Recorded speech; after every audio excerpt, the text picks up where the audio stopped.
Welcome to Tej education. Madhya Pradesh police के लिए science भाई पेपर से पहले जरूर पढ़कर जाइएगा।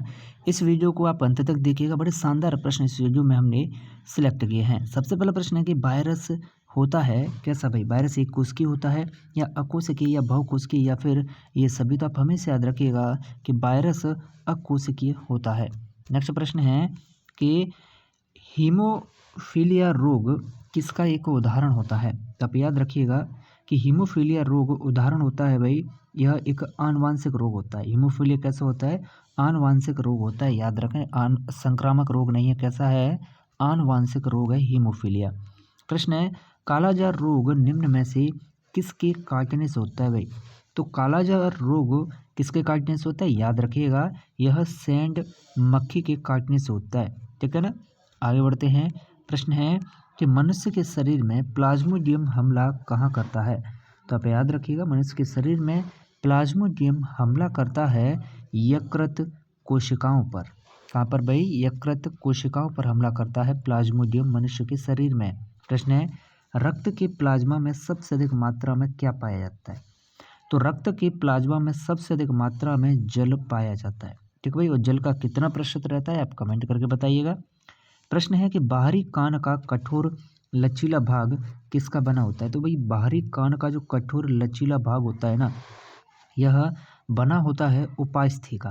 किसका बना होता है? उपास्थि का बना होता है। और कान की हड्डी ही भाई क्या है? सबसे छोटी हड्डी होती है, जिसका नाम है स्टेपीज हड्डी।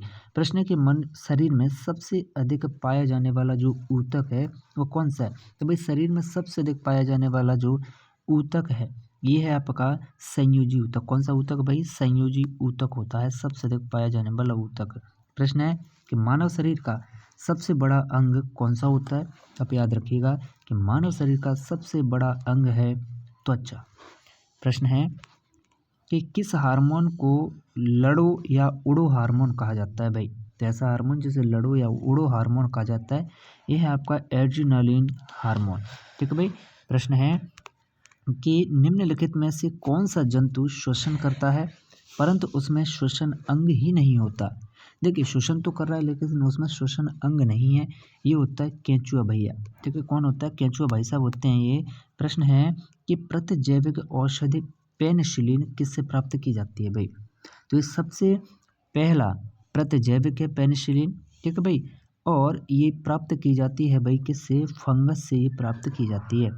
प्रश्न है कि घरेलू मक्खी के लार्वा को क्या कहते हैं? लार्वा को, सॉरी। तो घरेलू मक्खी का जो लार्वा होता है भाई, इस लार्वा को कहा जाता है आपका मैंगोट। क्या कहा जाता है? मैंगोट कहा जाता है। प्रश्न है कि राइबोसोम किसके बने होते हैं? आप याद रखना, ये जो राइबोसोम होते हैं भाई ये बने होते हैं आपके आरएनए और प्रोटीन के। किसके? आरएनए और प्रोटीन के बने होते हैं राइबोसोम। प्रश्न है कि एलिसा परीक्षण किस रोग के लिए किया जाता है? तो एलिसा परीक्षण कब किया जाता है भाई? जब आपको एड्स होता है तब एलिसा परीक्षण किया जाता है, एड्स का पता लगाने के लिए। प्रश्न है कि पनीर बनाने में किस किण्वन का यूज किया जाता है? तो आप याद रखें, पनीर बनाने के लिए यूज किया जाता है रेनिन का। प्रश्न है हाइड्रोफोबिया बीमारी में किसका टीका लगाया जाता है? तो आप याद रखिएगा, हाइड्रोफोबिया बीमारी में टीका लगाया जाता है भाई रेबीज का। किसका? रेबीज का। नेक्स्ट प्रश्न है कि निम्नलिखित में से आँखों के किस दोष को दूर नहीं किया जा सकता? तो भाई वर्णांधता को दूर नहीं किया जा सकता है। किसे? वर्णांधता को। प्रश्न है कि मानव शरीर में किसकी अधिकता से हृदयाघात होता है? तो मानव शरीर में भाई किसकी अधिकता से? तो ये कोलेस्ट्रॉल अगर अधिक हो जाता है ह्यूमन बॉडी में तो उससे हृदयाघात के चांस ज़्यादा रहते हैं। प्रश्न है कि मधुमेह रोग किसकी कमी से होता है? तो आप याद रखना कि भाई जो मधुमेह रोग है ना, यह इंसुलिन की कमी से होता है। किसकी कमी से? इंसुलिन की कमी से मधुमेह रोग होता है। प्रश्न है कि रक्त की प्रकृति कैसी होती है भाई? रक्त की या ब्लड की प्रकृति कैसी होती है? तो आप याद रखना, ब्लड की प्रकृति भाई क्षारीय होती है, इतना आप याद रखिएगा। प्रश्न है कि पाचन क्रिया में प्रोटीन निम्नलिखित में से किस पदार्थ में बदल जाती है भाई? तो याद रखें, पाचन क्रिया में जो प्रोटीन होती है, पाचन क्रिया में जो प्रोटीन होती है यह एमिनो अम्ल में बदल जाती है, इतना आप याद रखिएगा। प्रश्न है कि हरे पौधों को कुल कितने पोषक तत्वों की आवश्यकता होती है? तो आप याद रखिएगा, हरे पौधे को कुल 16 पोषक तत्वों की आवश्यकता होती है। प्रश्न बनता है कोशिका सिद्धांत का प्रतिपादन भाई किसने किया था? तो आप याद रखें, कोशिका सिद्धांत का प्रतिपादन श्लाइडेन और श्वान ने किया। नेक्स्ट प्रश्न है कि दूध में उपस्थित कौन सा प्रोटीन पाया जाता है? तो याद रखिएगा, दूध में केसीन प्रोटीन पाया जाता है। कौन सा प्रोटीन? केसीन प्रोटीन दूध में पाया जाता है। तो साइंस के ऐसे ही शानदार प्रश्नों के लिए बने रहें आप तेज एजुकेशन के साथ। वीडियो को लाइक और शेयर करना ना भूलें।